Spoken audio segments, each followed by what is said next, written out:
Hello बच्चों, let's read the question. What must be done before placing DNA into the electrophoretic chamber? Option number 1, it must be ground up with mortar and pestle. Option number 2, it must be cut by restriction endonucleases. Option number 3, it must be treated with RNAs.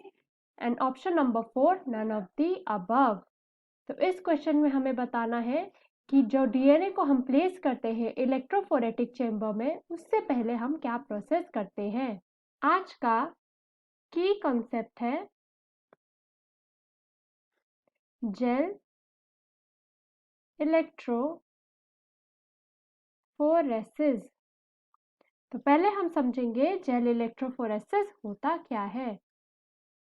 तो jail होता है हमारा एक semi solid substance and electrophoresis होता है movement या फिर motion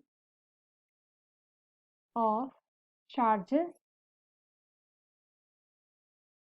in the presence of electric current.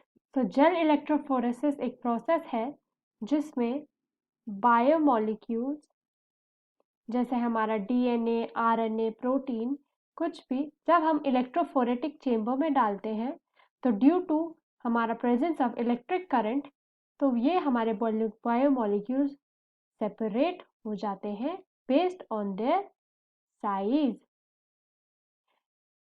तो अब हम इन डिटेल समझते हैं कि ये प्रोसेस होती कैसे है। तो जेल इलेक्ट्रोफोरेसिस में जो हमारा सबसे पहला स्टेप आता है वो होता है हमारा सैंपल प्रिपरेशन। फॉर एग्जांपल अगर हम ब्लड को लेते हैं तो उस ब्लड में से हम एक्सट्रैक्ट करते हैं डीएनए को एंड इस डीएनए को हम कट करते हैं into smaller fragments by using restriction endonuclease. तो जब हमारा फॉर्मेशन हो जाता है डीएनए फ्रैगमेंट्स का तब हम इन फ्रैगमेंट्स को पुट करते हैं into the gel electrophoretic chamber.